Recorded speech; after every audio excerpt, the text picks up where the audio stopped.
the birth of the Queen of the Southern Sea.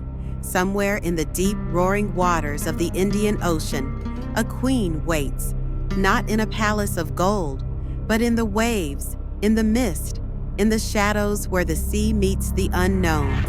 Her name is NYAI RORO KIDUL, the Queen of the Southern Sea. She's one of the most feared and revered spirits in Indonesian mythology. People say she's breathtakingly beautiful, with long black hair and piercing eyes, half goddess, half ghost. Some believe she can appear as a young woman dressed in flowing green silk. Others say she transforms into a sea serpent that controls the tides. But what's even more terrifying is that she's real, or at least real enough for generations of people to leave offerings and obey strict warnings. But who is she, really? Where did she come from? To find the answer, we have to go back, centuries ago, to a kingdom deep in the jungles of what is now West Java. There, in the ancient Sundanese kingdom of Pajajaran, a princess was born.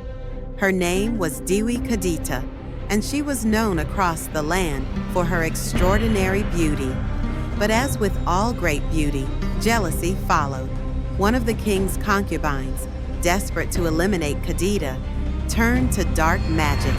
A curse was placed on the young princess, and soon her perfect skin was covered in boils and lesions, her beauty gone, her reputation destroyed. The people were afraid of her. Even her own father, the king, was ashamed. In a cruel act of betrayal, he banished her. Alone and diseased, Kadita wandered into the forest, desperate and broken. She walked for days until she heard something in the distance. Waves, the ocean. She followed the sound, and there, standing before the mighty southern sea, she cried out in agony. She begged the spirits of nature for mercy, and the ocean answered. The sea rose up and swallowed her whole, but she didn't drown. Instead, her body was cleansed. Her disease vanished. She was no longer mortal. She was reborn as NYAI RORO KIDUL, Queen of the Southern Sea, ruler of waves, spirit of storms. And from that moment on, no one would ever forget her name. But that was just the beginning. Because soon, kings would come to fear her, and some would even call her their queen. To be continued. Part 2, The Queen and the Kings of Java. Make sure to turn on the notification bell because the next part is coming out soon. Part 2, The Queen and the Kings of Java narrator. Legends say she didn't just become Queen of the Sea, she became Queen to Kings. After Dewi Kadita became NYAI RORO KIDUL, her story didn't fade. In fact, it became something even bigger, a sacred link between the spirit world and royal bloodlines in Java, the political and cultural heart of Indonesia. Centuries after her transformation, a new kingdom rose, Mataram, the most powerful Islamic empire in Java at the time. And one of its most legendary rulers, Sultan Agung, would forge a connection with NYAI RORO KIDUL that blurred the lines between myth and monarchy. It's said that during a meditation retreat along the southern coast, the Sultan encountered a vision, a woman of impossible beauty, dressed in flowing green silk, emerging from the ocean mist. It was her, NYAI RORO KIDUL, the spirit queen. She spoke to him not with words, but with power. A pact was made.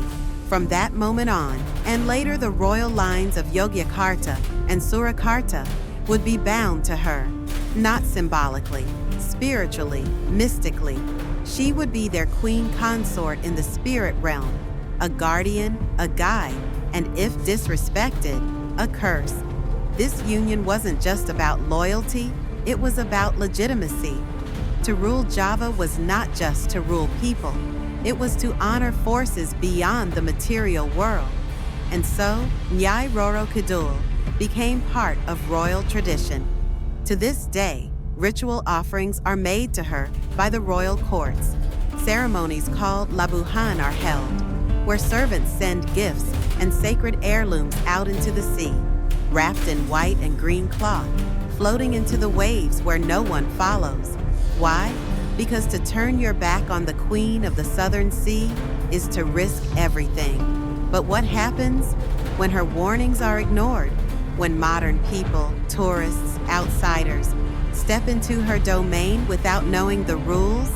They say the Queen still watches, and some who enter her waters never return. To be continued. Part 3. The Curse of the Green Dress. Part 3. The Curse of the Green Dress. You're standing on a beach in Indonesia. The waves are strong, the wind warm and salty. It feels like paradise until someone says, "Don't wear green here, or she'll take you." This isn't just some local superstition. It's a warning tied to NYAI RORO KIDUL, the Queen of the Southern Sea. You see, green isn't just her favorite color. It's sacred, it's symbolic, it's hers. In parts of southern Java, it's believed that wearing green near the ocean is an invitation, a challenge, a signal that you are offering yourself to the Queen, whether you realize it or not. Many locals avoid it completely, but tourists, not so much. And that's where the stories begin. People have reported strange occurrences after swimming in green. Strong swimmers pulled under by invisible forces, experienced surfers vanishing in calm weather, families walking along the beach only for one person to simply disappear. They blame riptides or rogue waves. Locals blame her.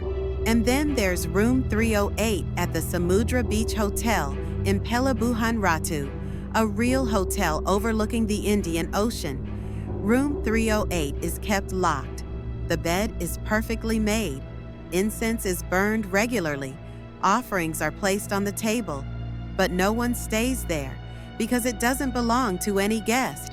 It belongs to NYAI RORO KIDUL. Hotel staff claim to feel a presence inside. Some have refused to clean the room after hours.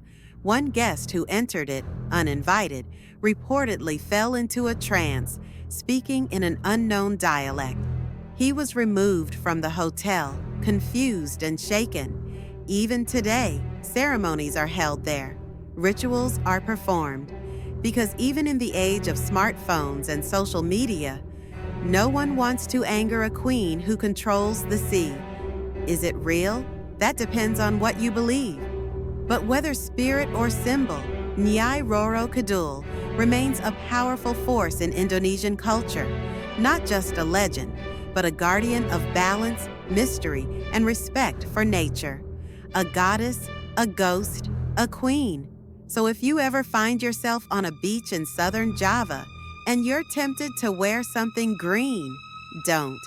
Because some queens don't need a crown to rule. End of series. Subscribe for more real legends from around the world.